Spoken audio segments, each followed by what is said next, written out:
I returned to this city not because it called me and not because I had somewhere to return to. I returned because no new place could drown out the sound of those doors that closed behind me 5 years ago. Then, one rainy August evening, my sister said something to me that left my tongue numb. You yourself always say that the truth is more important than feelings. And she handed me a phone with messages that, as it seemed to her, were supposed to comfort me. Her words to him and his words to her glittered on the screen. In these correspondences, they carefully avoided my name, as if afraid to accidentally touch the glass behind which I stood and examine my reflection.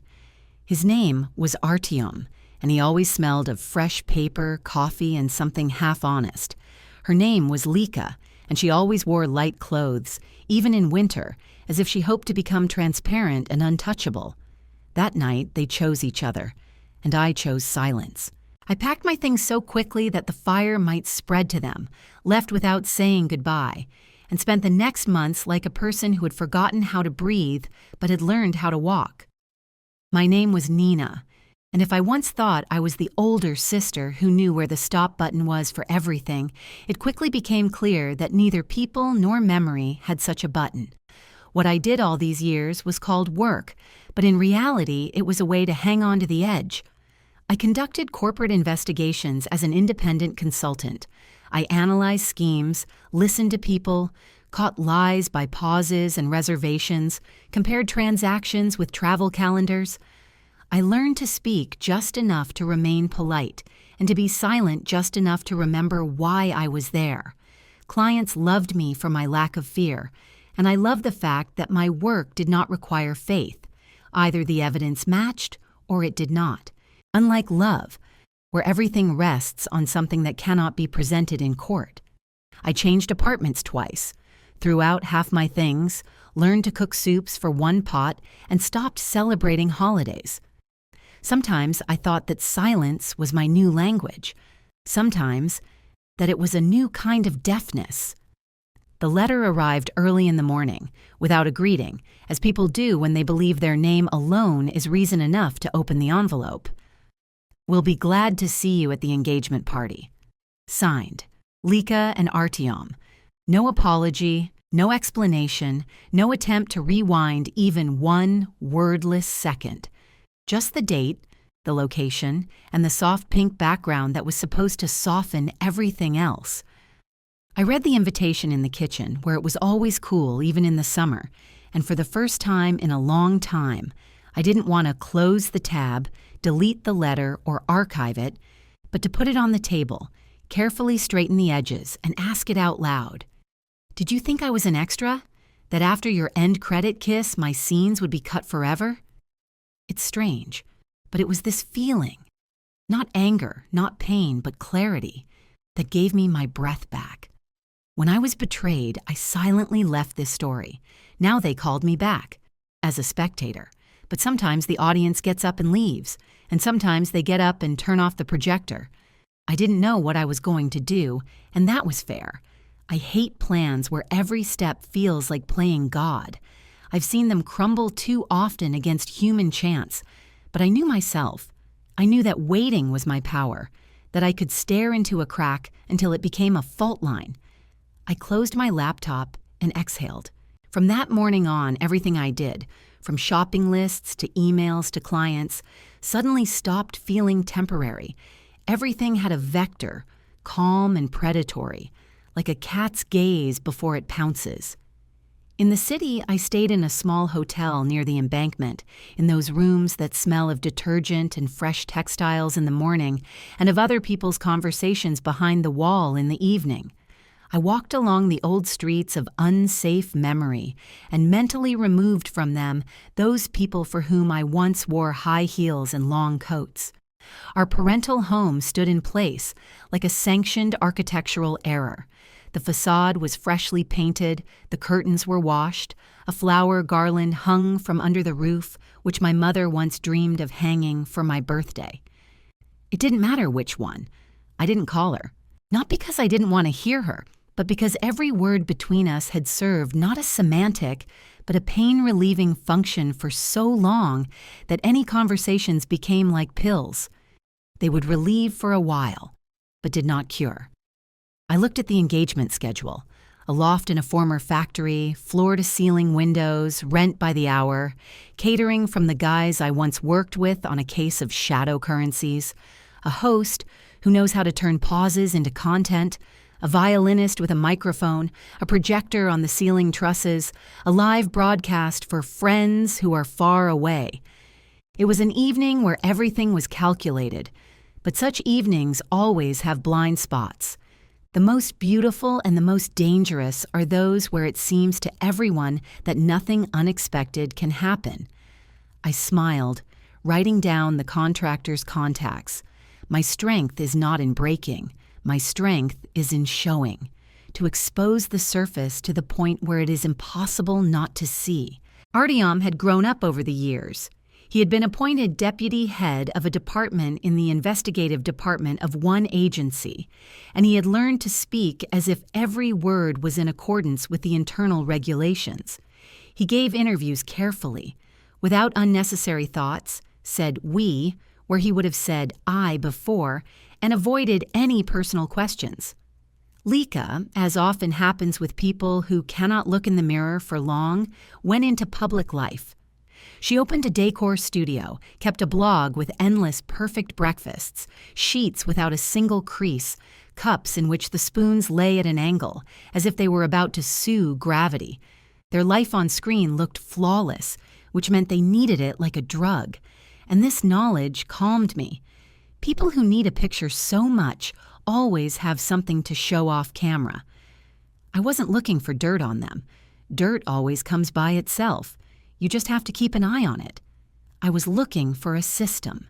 If her reports from the store too often repeated counterpayments for the same amounts at the end of the week, this is not an accident, but a style.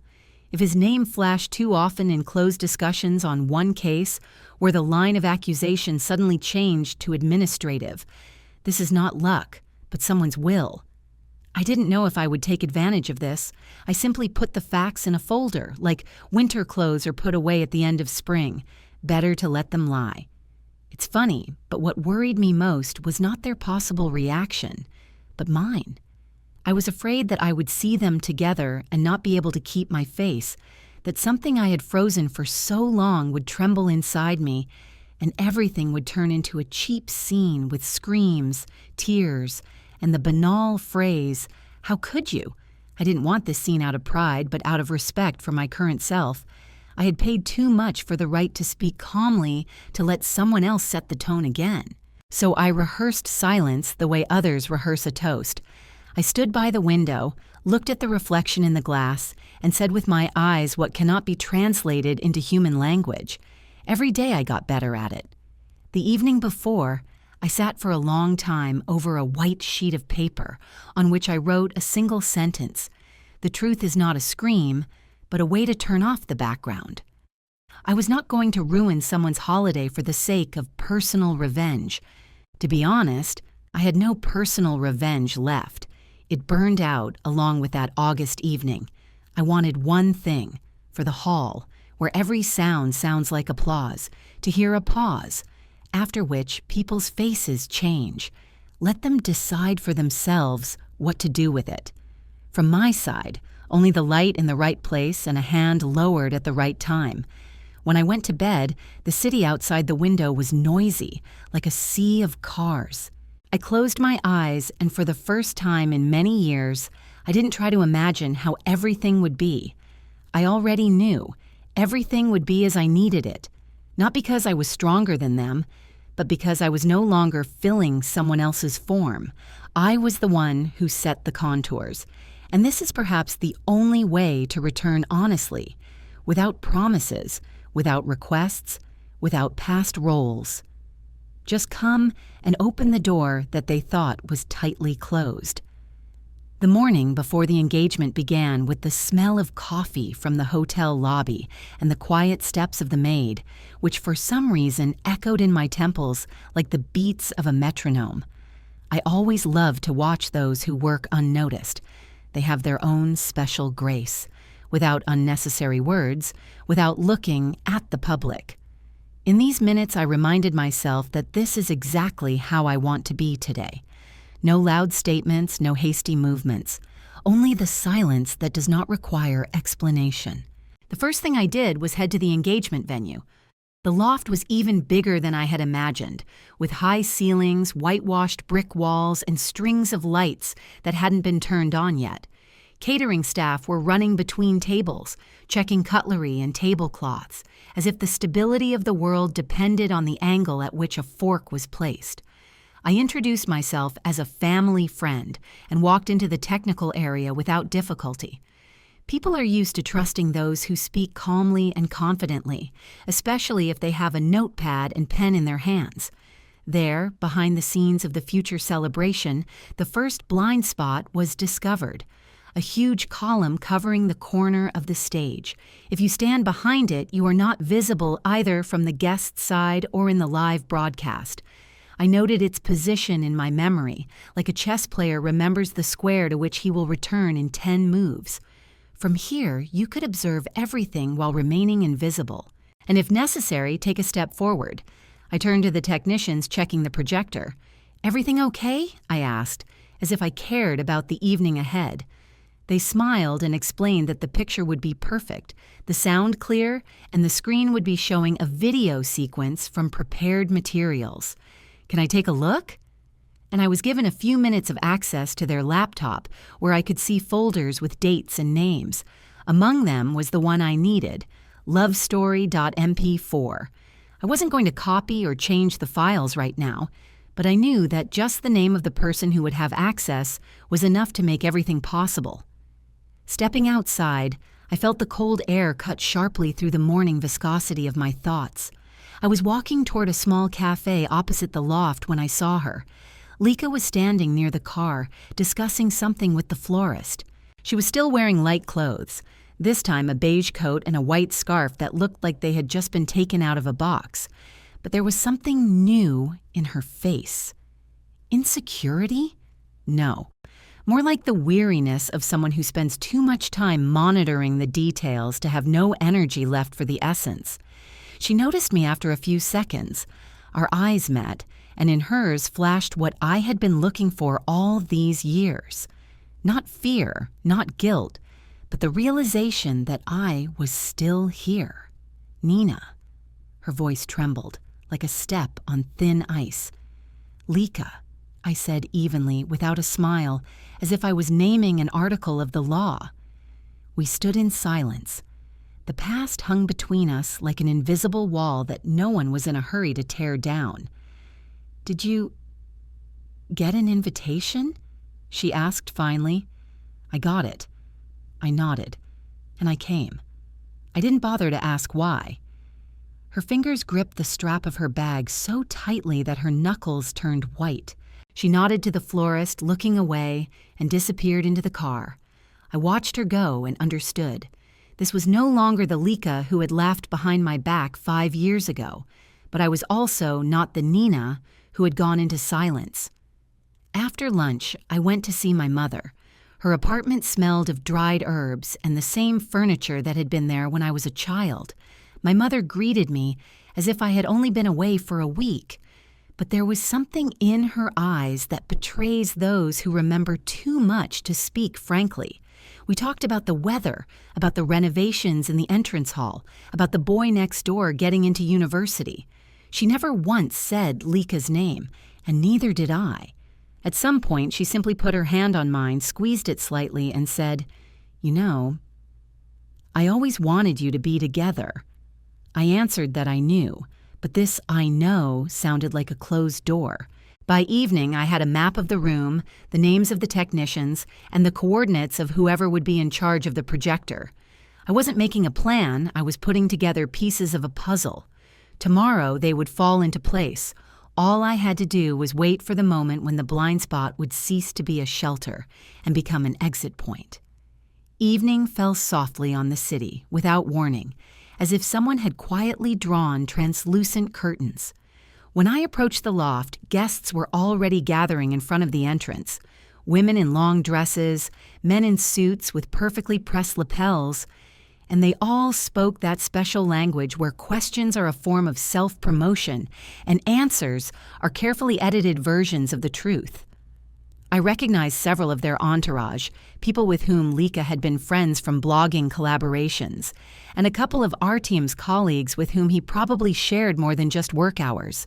They laughed, gesticulated, but there was a learned smoothness to every movement, like actors who have long been accustomed to the camera. Inside, the room was shining.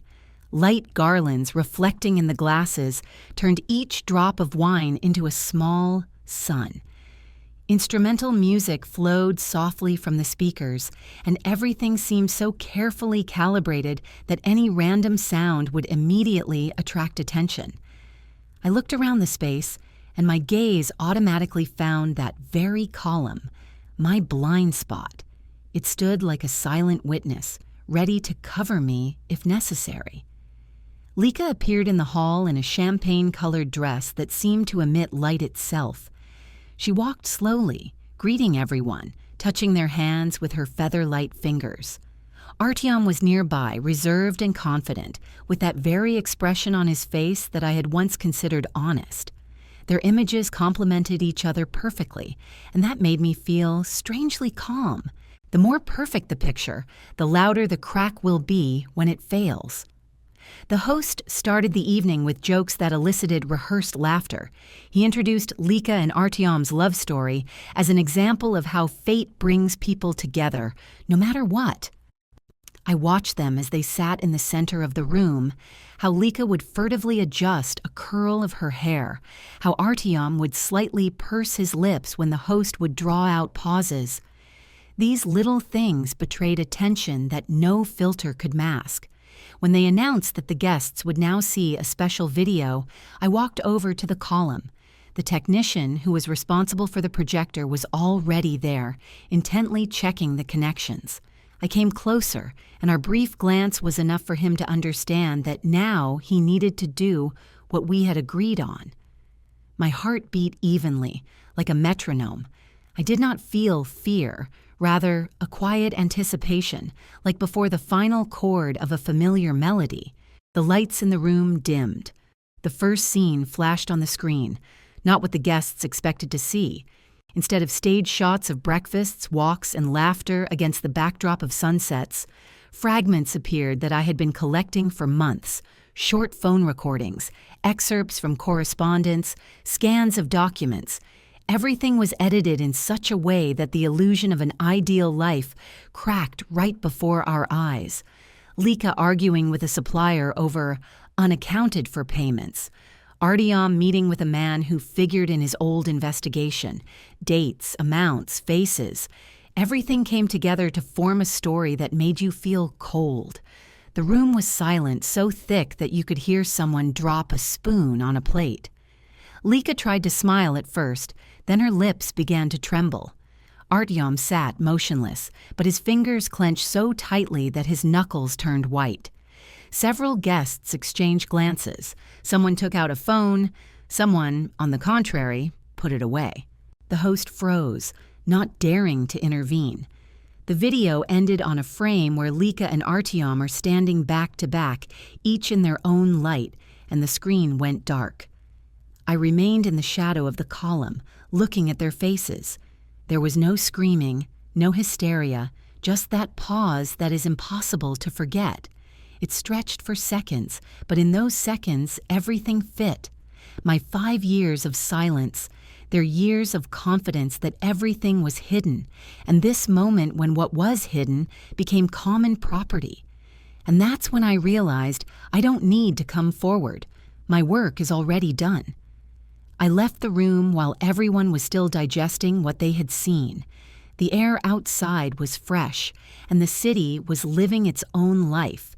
Someone was going on a date, someone was carrying a bag of groceries home, someone was rushing to the bus. And in this everyday life, my heart was beating evenly and calmly. Today I got my voice back, and I did it silently. A week had passed since that evening, and the calls and messages seemed to continue.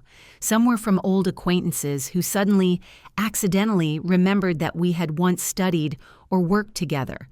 Others were from journalists who wanted to hear my side. I didn't answer any of them. My role in this story was over, and everything that was happening now was just an echo flying around the circles of social life.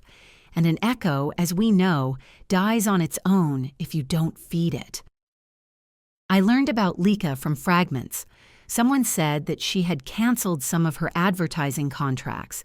Someone else said that her social media pages were now closed to outsiders. But the loudest whisper was that the wedding would still take place, only without any big announcements and in another city. I understood. She would try to collect the fragments of her reputation, like a child with a broken toy, gluing them together in any shape, just not to admit that the toy was gone. Artem had disappeared almost completely. His name still appeared in the news, sometimes in connection with some old lawsuits, sometimes in corporate rumors. They said he had quit, but there was no official confirmation. I remembered how he knew how to go into the shadows when it was advantageous, and I knew that now he was hiding again, only this time not from other people's accusations, but from what he himself saw in the mirror. I returned to my usual work in court, but in the silence between sessions, I sometimes caught myself thinking that I was waiting, not for a continuation, but for an echo. And one day it came. Not in the form of a phone call, a letter, or gossip, but in person. It was a man I had not seen for more than 10 years, Mikhail, my classmate from the law faculty. We had once competed for a scholarship, then he left, and all I knew about him was that he began working in one of the large law firms. He came unannounced, and his appearance seemed to come from another time. A dark cloak, slightly tired eyes, in which the same mocking sparkle as in his youth still burned. We went to a cafe opposite the court, and after a few minutes I realized that he had not just come to see me. Mikhail said that he knew some details of my recent public silence, as he called it, and that he had information at his disposal that could complete the picture. "I know what you did," he said, holding his coffee cup forward as if he were passing a document rather than a drink. "But I think you should know what she did, sooner than you think." His words hung in the air, and I felt something shift inside me. I thought I knew all her secrets, that my revenge was the closure of the story. But it seemed I had only peeled back the top layer, revealing something older and darker. We talked for hours. Mikhail told me about cases in which Lika had appeared under other names, about connections that extended beyond our city, and about events that affected people I didn't know but were strangely intertwined with my family. Every detail fit into a picture in which Lika was no longer just a sister who had betrayed for personal gain. She looked like someone who had spent years building a network, manipulating situations and people so that she would always come out on top. By the time we left the cafe, the evening air smelled of wet asphalt, and I had a folder of materials in my hands. Mikhail said that this was only the beginning, and that he was not sure whether he was ready to go to the end, but I already knew the answer. The story that I thought was finished had in fact only changed the scenery, and now the question was not whether I wanted to continue, but whether I could stop. I returned home late in the evening, but I couldn't even take off my coat. The folder with the documents lay on the table, and it seemed to radiate invisible warmth, like something alive inside, waiting to be opened. I hesitated, as if I knew that every word inside would change the way I saw not only Lika, but myself. But after a few minutes, I sat up, opened the cover, and began to read. The first was a private detective's report. The name of the client was crossed out, but I had an idea who might have hired him. It described a chain of events that began before my story with Artyom. Lika figured in several real estate schemes, fictitious leases, resale at inflated prices, front men. The amounts that went through these transactions were large enough to ruin people who didn't manage to get out in time. But that wasn't the worst part. Among the victims was a woman named Roma Sheena. I remembered that name. It was my mother's friend, the one who disappeared from our lives after some unpleasant misunderstanding, as my mother explained it back then. Now I knew that the misunderstanding had a very specific name. Then there were the photographs. In some, Lika was still a student. In others, she was already a confident woman, surrounded by those who looked at her with respect or fear. There was one photograph where she was standing next to a man I had only seen once in my life, at my father's funeral. He was a distant relative, but my mother always said that he kept to himself. His presence in this folder meant one thing. Lika had long been playing a game that I was not even allowed to play. The following pages are correspondence, cold, calculating phrases where every word is verified. Lika arranged meetings, clarified amounts, demanded reports. There were no traces of emotional attachment, only logistics and control. And this was especially terrifying.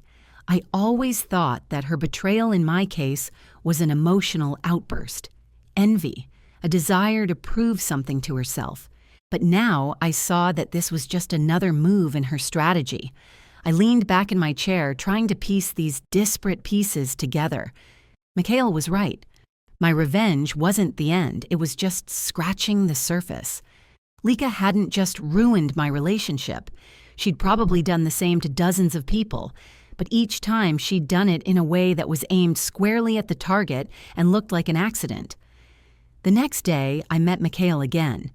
We sat in the same cafe and he showed me a list of names. "These are the people I know who suffered from her actions," he said.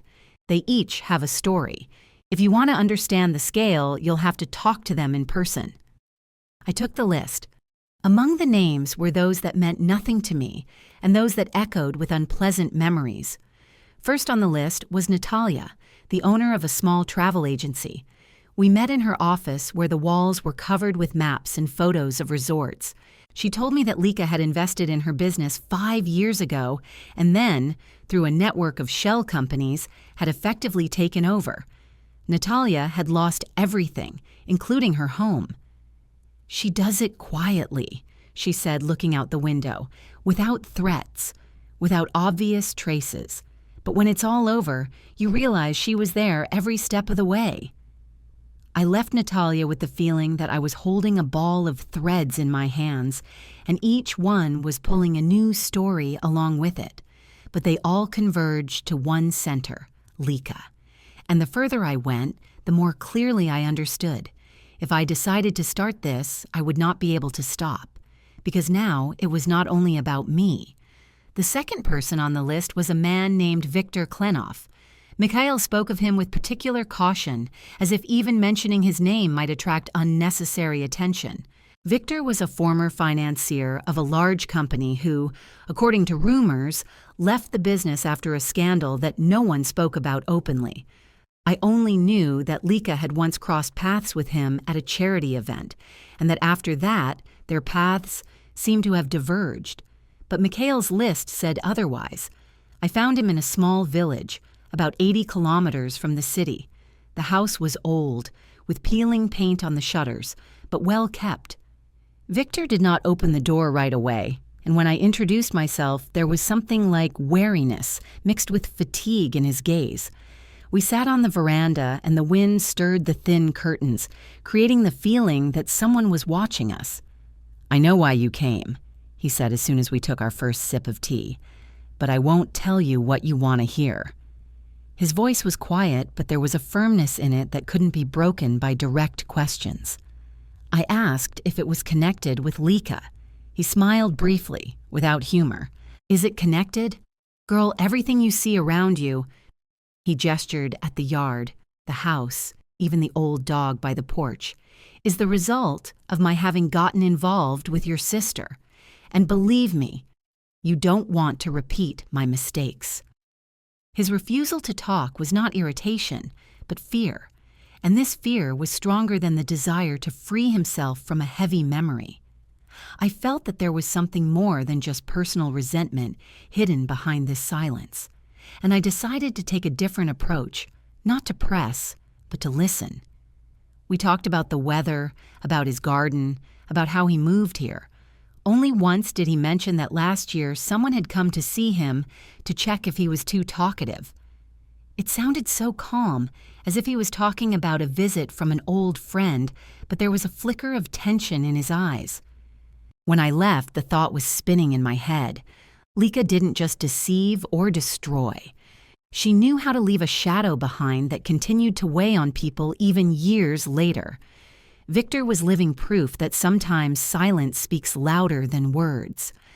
Back home, I opened the list again, and I noticed that next to Victor's name was a tiny cross, barely noticeable, like a random note.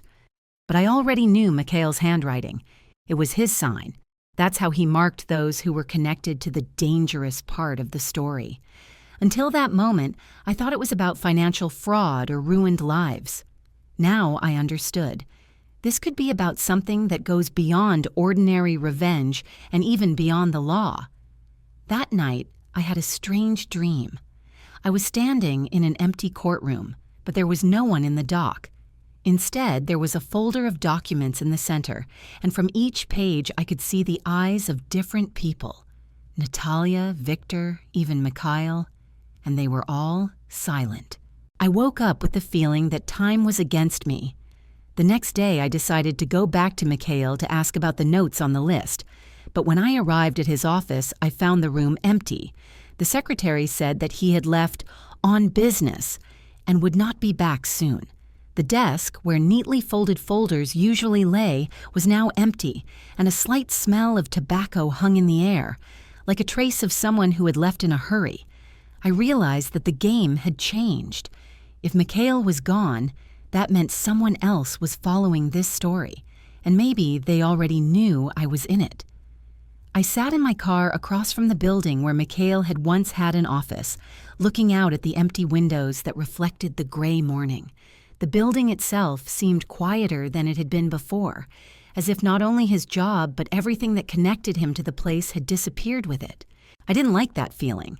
When someone you'd spoken to just a few days earlier suddenly became a shadow, and you didn't know if they'd left of their own free will or had been forced to. I started calling common contacts. Most of them were evasive. We don't know where he is. We haven't spoken to him in a week. One person, with whom Mikhail had studied in his senior years, said that he had heard from someone about trouble with clients. I realized that this could be a cover for something bigger. Mikhail was not one to leave things unfinished, especially those that concerned him personally. That same day, I went to his house. A small apartment in the center, the door without a single sign of forced entry. A neighbor, an elderly woman, opened the door as soon as I rang the bell and looked at me suspiciously. "He's been gone for several days," she said. "He left at night with one suitcase. He didn't even take out the trash."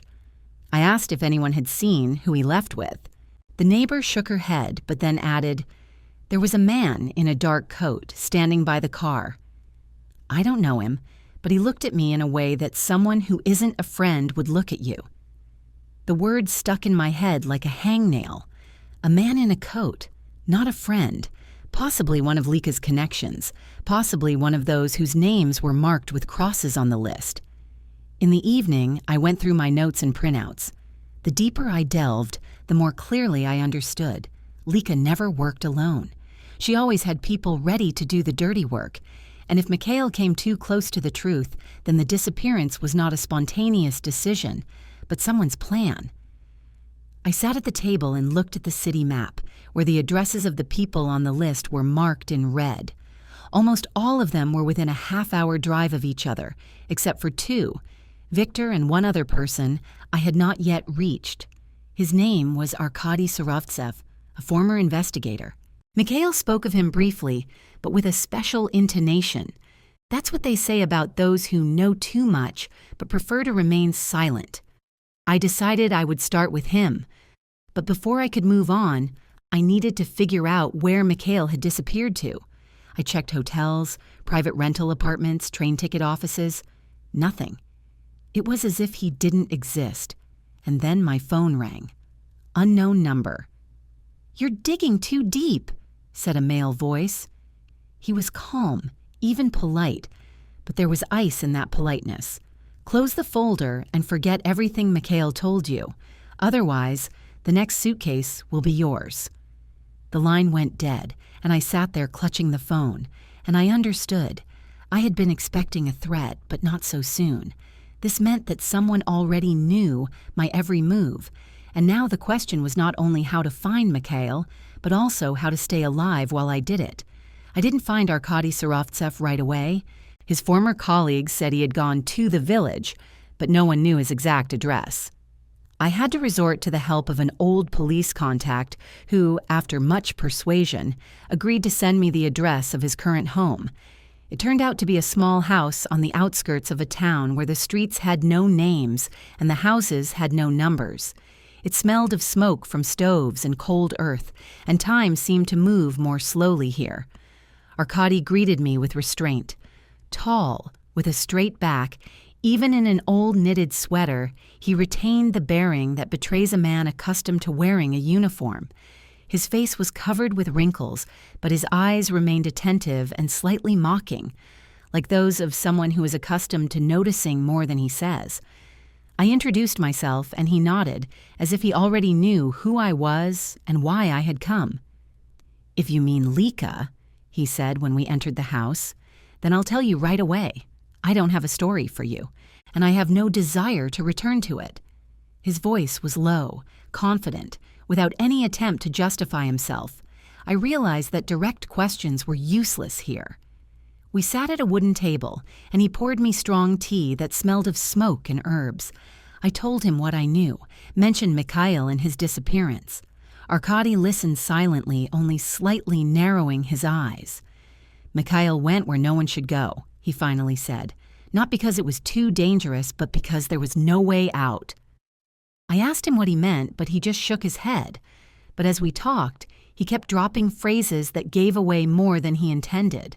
For example, he mentioned cargo at the port, casually in the context of an old case. But I remembered the words.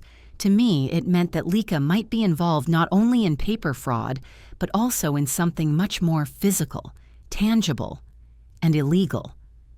When I was about to leave, he said, "You think that Lika is the center of this network. But in fact, she is just one of the threads. A very important one, yes, but there are many such threads, and they stretch where you don't want to look." These words sounded like a warning and a challenge at the same time. I went outside. A cold wind hit my face, and only one thing was spinning in my head. If Lika is not the main player, then who is? And why do all those who know the truth either remain silent or disappear? On the way home, I stopped at a gas station. While the attendant was fiddling with the pump, I took out my phone and typed in news about the port. The first thing that caught my eye was a 2-year-old article about a fire at one of the warehouses. The official version said it was an accidental fire, but the comments mentioned removing cargo before the fire brigade arrived. I took a screenshot and sent it to my email. In the evening, I laid out all the materials I had collected on the table: photos, notes, conversation recordings. Now I saw them not just as separate episodes of Lika's life, but as fragments of something bigger. Mikhail, Victor, Arkady, they were all connected by an invisible line. And if this line led to the port, then my investigation was reaching a level where the stakes were completely different. I didn't know what was waiting for me ahead, but I felt that the next meeting would not be as quiet as with Arkady, and that the shadow into which Mikhail had gone could turn out to be not only his shelter, but also my future. I arrived at the port late in the evening, when the city was already falling asleep, and only a few lanterns were burning on the embankment, casting long, blurry shadows on the wet asphalt. It smelled of rust, salt water, and something else, heavy, chemical, sticking to the throat. The wind from the sea blew into my face, but brought no freshness, only cold and the feeling that everything around had long been saturated with something that could not be washed off. My plan was simple: go to the warehouses where the fire had happened 2 years ago and see if there were any traces left. I knew it would be an empty place. So much time had passed, and most likely everything had long been rebuilt or dismantled. But something in Arkadiy's words about the cargo and in the old news made me believe that answers could still be found there. I made my way along the concrete wall past a guard post where a bored man in a booth was scrolling through his phone. Beyond the fence was a wide area where containers were piled up like giant toys that had been accidentally abandoned. The light from the street lamps made their colors fade, and the numbers on the sides looked like a random set of symbols. I reached the far hangar. Its walls were blackened, and the metal of the gate was covered in small blisters from the heat. There had indeed been a fire here, and traces of it were still there. I went inside. Empty. Dusty concrete, debris, tire tracks. Fresh, so the place was still in use. "How long are you going to stand there?" A voice came from behind me, and I caught my breath. I turned around and saw a man I couldn't mistake for anyone else. Maxim, the man who disappeared from my life 5 years ago as suddenly as he appeared. He had once been my mentor in legal practice, but after the scandal with Lika, he had gone into hiding. I thought he had gone abroad, and I didn't try to look for him. I thought he didn't want to be found. The words caught in my throat. "What are you doing here?" He grinned, but there was no joy in that grin. "I could ask you the same question, but judging by your face, you don't yet understand what you've gotten yourself into." We stood in the semi-darkness, and he had the same feeling as Arkadiy. He knew more than he was saying, but unlike Arkadiy, Maxim did not try to hide the fact that his knowledge was dangerous. He came closer, and I felt my heart speed up, though not from fear, from a strange, painful memory. "Mikhail is gone," he said quietly, almost without intonation. "And if you don't leave, soon you will be gone too." I wanted to ask what he knew, but he raised his hand, stopping me. "This is not your game, Nina. Lika is just a screen. You think you are taking revenge on her, but in reality you are going where you are led." These words were like a blow. Everything I had done in the last few weeks suddenly seemed not my choice, but part of someone else's plan. And then I realized maybe Lika knew all this time that I would follow the trail, and that trail would lead me here. Maxim turned away and walked towards the hangar exit. Before disappearing behind the door, he said, "If you decide to continue, look for the answer in the cargo manifest from the night of the fire. But remember, it is guarded better than any secret." I was alone in the dark, empty hangar, and the cold air seemed thicker now. If the manifesto held the answer, then I was getting closer to the center of this network and further from the safety of the shore. I lay awake most of the night, turning over Maxim's words in my head. The cargo manifest. It sounded too concrete to be a simple metaphor and too dangerous to search for without preparation. But any logic was meaningless at that moment. If there was a clue, I had to find it, even if it meant paying a high price. By morning, I had a plan. There was an archive at the port, small but closed to access, where copies of the cargo records that had been registered were kept. Technically, any lawyer could get access upon official request, but I couldn't wait a few days. I needed to get there myself before anyone found out I was looking for that particular night. I returned to the port posing as a lawyer for one of the transport companies, armed with a fake pass that an old friend had helped me make. At the entrance to the administrative building sat a security guard, the same one as yesterday. He glanced at the pass and, without showing much interest, waved his hand. My heart was pounding so hard that it seemed the guard should hear it through the walls. The archive was located deep in the building, behind 2 doors with electronic locks. I bypassed the first lock using a code I found in an official document that was publicly available on the port's website. The second was more difficult. While I was standing in the hallway pretending to talk on the phone, a man in a gray uniform with an access card came around the corner. I adjusted my position so that he would follow me in before the door closed. Inside, it was quiet and filled with the smell of old paper, mixed with a faint scent of machine oil. Rows of metal cabinets stretched back, each with neatly labeled dates. I quickly found the section for the year and month I needed, but when I got to the date of the fire, I noticed something strange. The folder I needed was there, but it didn't contain a single original document, only empty plastic files. I was standing there, holding this empty folder in my hands, when I heard footsteps behind me, slow, confident. I turned around. The same man in a gray uniform was standing in the doorway, but now his gaze was completely different, not tired but cold and assessing. "Lost something?" he asked, and there was no trace of curiosity in his voice. It was a question to hear you give yourself away.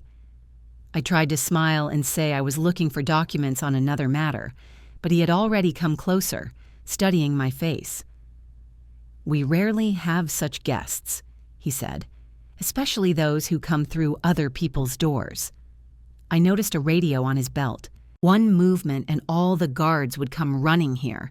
I took a step to the side, trying to remain calm, but everything inside was clenching. He, however, did not raise the alarm. Instead, he said quietly, "If you are looking for the truth, this is not the place. It is long gone here. But if you want to know what happened that night, go to the old warehouse at the 3rd pier. Just not today. They will be waiting for you there today." He turned and walked away, leaving me in the oppressive silence of the archive. I knew this conversation was not a coincidence. Someone knew I would come here, and someone else might have decided to give me a chance or lure me deeper into a trap. As I left the building, I felt the guard's eyes following my every move.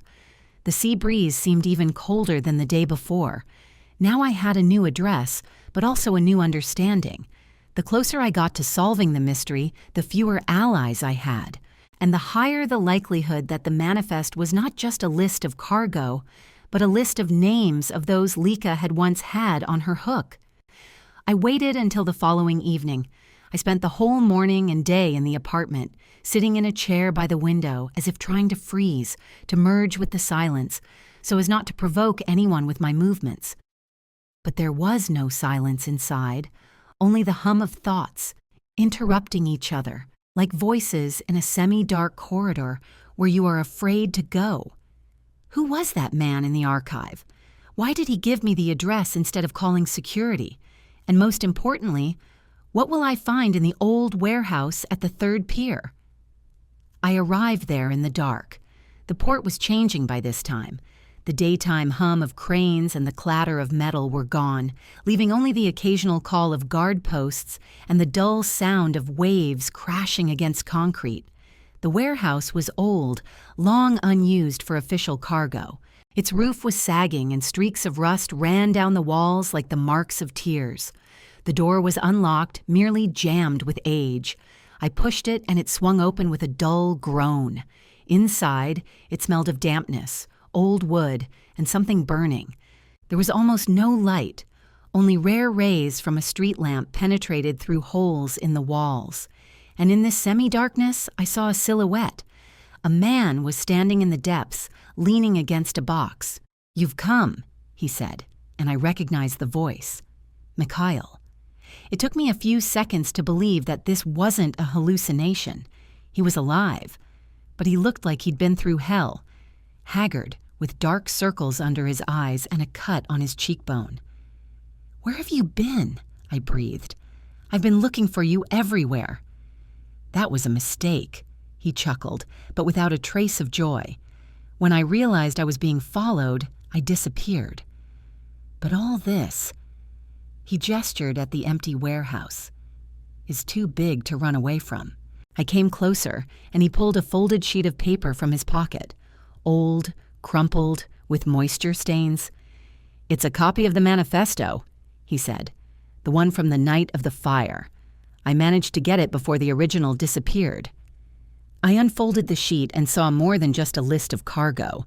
There were codes I didn't immediately understand, but at the bottom were names, people. I knew some of them, officials, businessmen, even a judge I'd crossed paths with at a trial. Next to each name were numbers, and I realized they were amounts. Bribes? Hush money or something much darker? Is this Lika? I asked. Lika is just a link, Mikhail answered.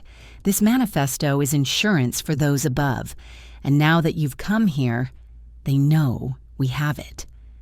I felt a wave of ice rising inside me.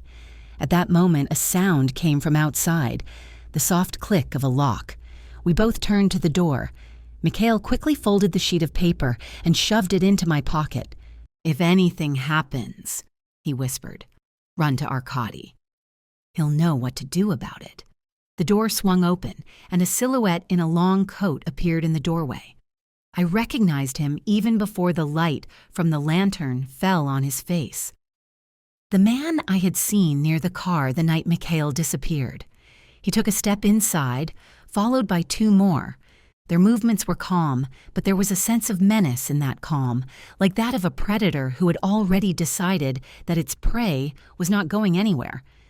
I instinctively retreated, but Mikhail stood between me and them. And at that moment, I realized this warehouse could become the point where everything would end, or, on the contrary, begin. Time seemed to stand still in the warehouse, but my heart was beating as if it was trying to escape. The man in the coat stepped forward, and the light from the lantern slid across his face. It was emotionless, like a mask in which it was impossible to read intentions. The other two stood at the door, cutting off our way out. The smell of cold air mixed with the heavy aroma of damp dust, and the air became difficult to breathe. "Mikhail," said the man in the coat, "I warned you." "You decided to come back? That means you brought something with you that belongs to us." Mikhail stood straight, his shoulders tense, his arms hanging at his sides, but every muscle ready to move. He didn't answer, and the silence grew heavier. I felt that they knew about the manifesto, that they had come specifically for it. In my pocket, the sheet felt more than just paper. It was like hot metal burning through the fabric. "You have two options," the man continued. "Give it up and leave alive, or—" He paused, letting the silence do the talking. "They won't find anyone here today." Mikhail turned his head towards me, and I saw in his gaze not fear, but a firm decision. "Run," he said quietly, and in that word was everything, an order, a request, and a farewell. I wanted to protest, but he pushed me sharply toward a side door of the warehouse that I hadn't even noticed. One of the people in the doorway rushed after me, but Mikhail hit him with his shoulder, knocking him out of the way. Noise burst into the warehouse. Screams, the sound of a struggle, dull thuds. I jumped out into the darkness and ran along a narrow passage between a wall and a pile of rusty containers. The wind cut my face. My feet slipped on the wet concrete, but I didn't stop. I heard footsteps behind me, fast, heavy. I turned the corner and saw an old staircase to a metal bridge leading to an observation deck above the pier. The climb was steep, my legs were shaking, but at the top there was a view of the entire port, and I realized that I was trapped. On 3 sides there was water, on the 4th, those who were already climbing up after me. I took out my phone to call for help, but the screen blinded me with the message, "No network." Then I pulled out the manifesto, clutched it tightly, and looked down at the dark surface of the water. A cold thought pierced my consciousness. If I jumped, I would have a chance to save the document, but there was no guarantee that I would swim. If I stayed, they would take me and the truth. The footsteps were approaching. The man in the coat appeared on the bridge, his face still emotionless, only his eyes narrowed slightly. "Give it back, and you'll live," he said quietly, almost affectionately. I felt the wind hit my face and took a step back, closer to the edge. "If this gets out, you'll lose everything," I said, "and that's why I won't give it to you." I don't remember what came first, his step toward me or my fall back. The world turned upside down, and the cold water burned my body, taking away my breath. There was a roar in my ears, darkness in my eyes, but my fingers continued to squeeze the wet leaf as if my whole life depended on it. The water was icy, as if the night itself had decided to squeeze me in its arms. I tried to surface, but my clothes were soaked and weighed me down, and the vacuum of air burned in my lungs. My fingers still convulsively held the manifesto, now heavy, sodden, but still whole. I knew, if I lost it, everything I had risked for would turn into emptiness. My plan was simple and primitive. Swim to any edge of the dock where there was shade, shelter, anything. But every swing of my arms sent pain through my shoulders, and the cold ate into my muscles, robbing them of strength. Voices came from somewhere above, and I wasn't sure if they were my pursuers or ordinary workers. Everything merged into one muffled hum, as if I was hearing the world through thick glass. When my hands found the wet chain hanging from the concrete support, I could barely get a grip. Climbing up was harder than I thought. My legs were shaking, my fingers were slipping, but the thought that in a minute they could come down after me made me pull with all my strength.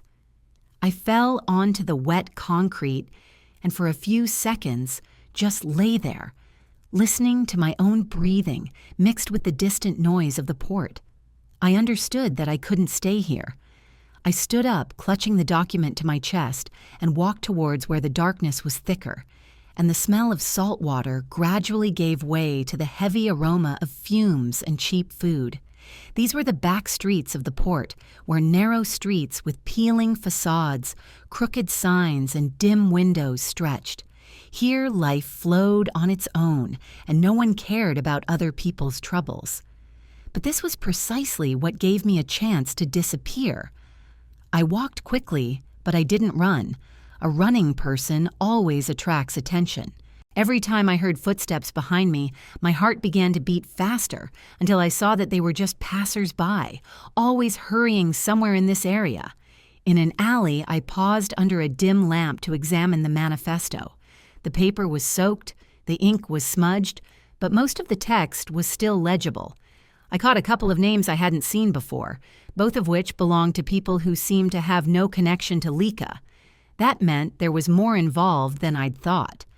Far ahead on the corner stood a man in a long, dark coat. He didn't move, just waited, looking in my direction.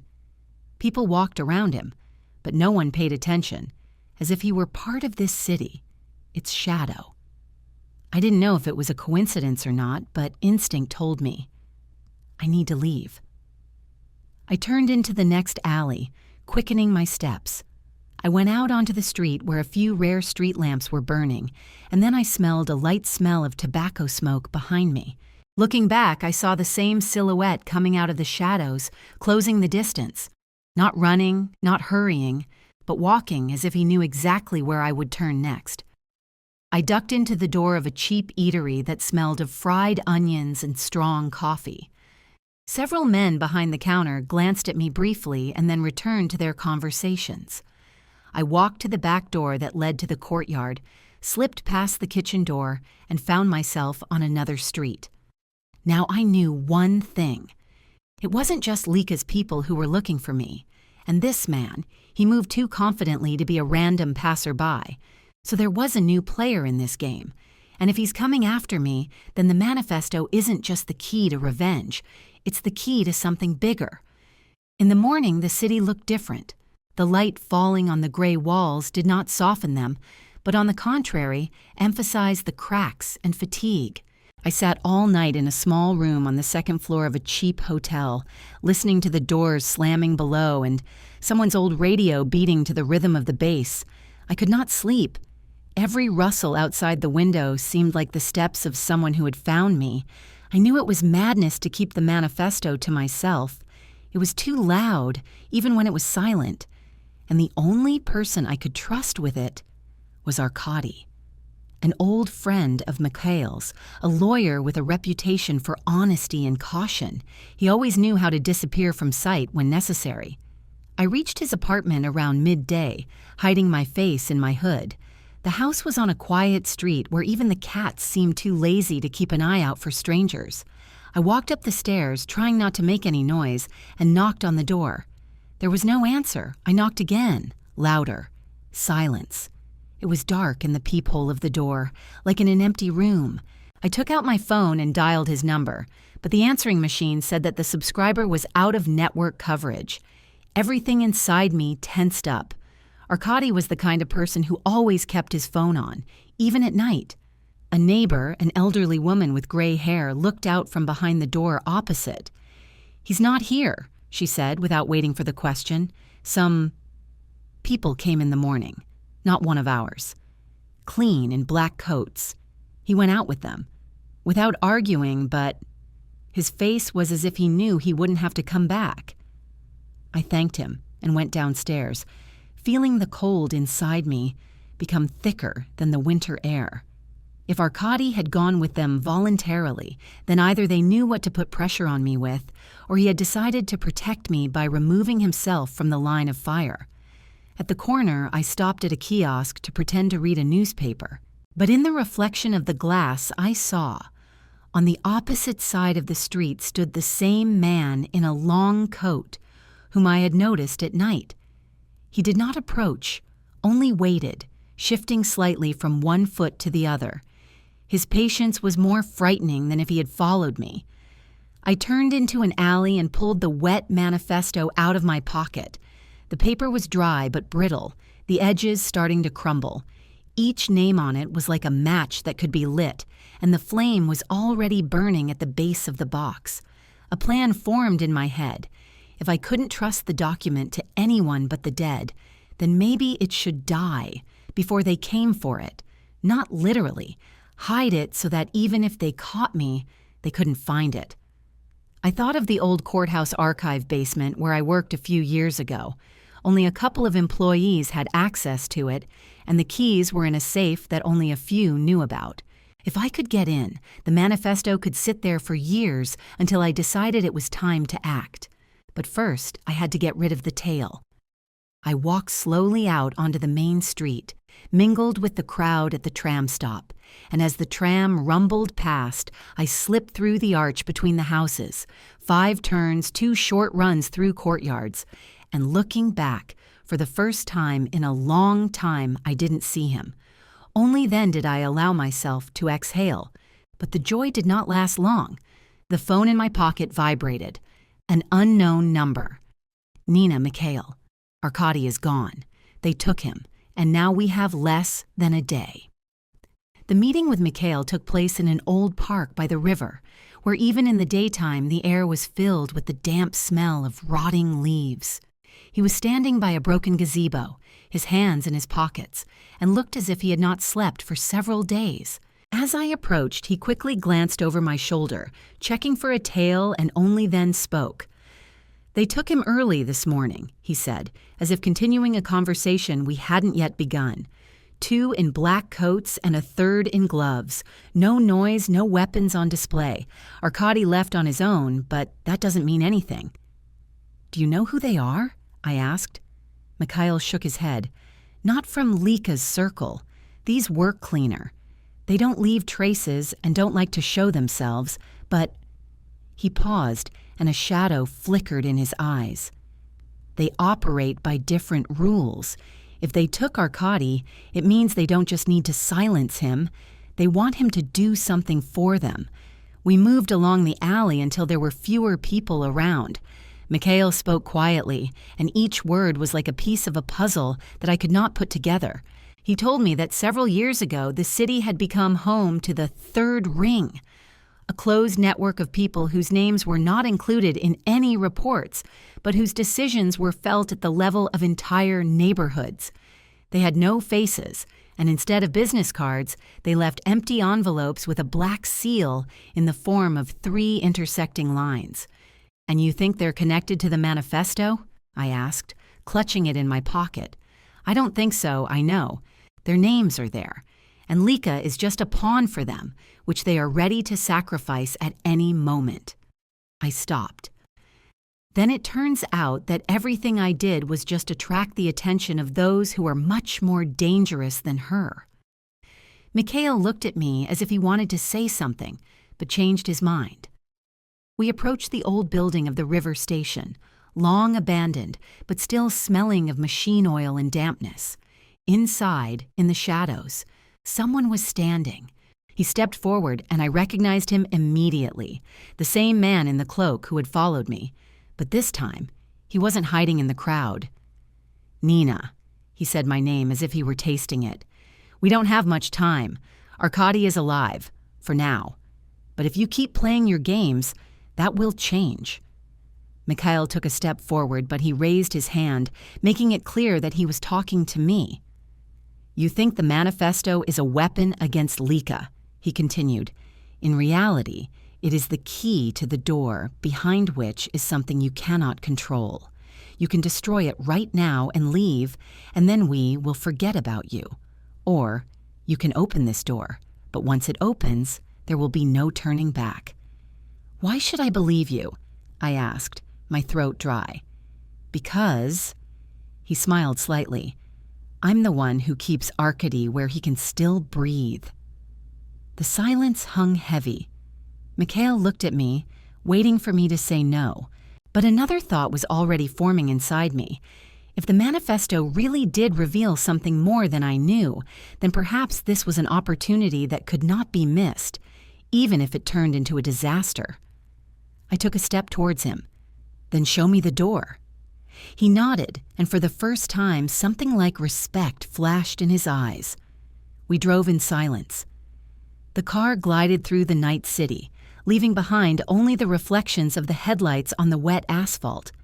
The man in the raincoat sat in front, not turning, but I felt that he was watching me in the rearview mirror.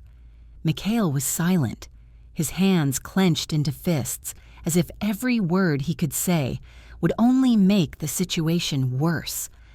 Half an hour later, we were out of town, and the streets gave way to dark fields, occasionally crossed by thin threads of country roads. Finally, the shadow of an old brick building without a sign loomed ahead. We stopped at a massive gate, and he pulled a bunch of keys from his pocket, one of which was long and narrow, like from an old lock. It smelled of iron and cold inside. We went down the stairs to the basement, where the walls were lined with smooth gray stone, and the ceiling went into darkness. In the center stood a heavy metal door without a handle. Instead of a lock, there was a narrow rectangular slot. "This is the door," he said, nodding toward the crack. "The manifesto is the key." I took it out, and at that moment my hands began to tremble treacherously. The document for which I had risked everything suddenly became something more than just a weapon against Lika. It was a decision that would change everything. "What's behind her?" I asked. "Information," he replied. "The Third Ring archive. Names, accounts, contracts that will destroy not only your sister, but half the people who hold this city." "And the other half?" "They'll take their place." He shrugged. "But you didn't come here for justice, did you?" I looked at Mikhail. He shook his head slightly but said nothing. There was a warning in his eyes. "If you go in, there will be no turning back." I inserted the manifesto into the slot. The metal sucked the paper in with a dull thud, and the door slowly opened, letting in a dim white light. Beyond the threshold was a long corridor, strewn with shelves of folders, boxes, tightly packed envelopes. At the end stood a man, Arkady, alive, but exhausted, with the same look I had seen on him in court when he realized he was losing the case. "Nina." His voice was hoarse. "You shouldn't have come." "It's too late," I said and stepped inside. The man in the cloak remained outside. "You have exactly 1 hour," he said. "Then the door will close, and you will leave with what you have time to take." I walked along the rows, feeling each folder reaching out to me, whispering, "Take me." Everything was here. Dossiers on Lika, on people I didn't even know, but whose decisions had once ruined other people's lives. Arkady came up to me. "Do you understand that by taking these documents, you will destroy them, but you will also become the same as them?" I looked at the shelves, then at him. Perhaps, but Arkady. I'm tired of being the one who gets destroyed first. I picked out one folder, the one with the black mark in the corner, and locked it. The rest would stay here until next time. As we walked out, the man in the cloak took the folder from my hands, looked at the lock, and nodded. You made a choice. Now it will become part of the game. He disappeared into the darkness, and I remained standing at the gate, feeling that the story with Lika was over. But another one had begun, a much more dangerous one.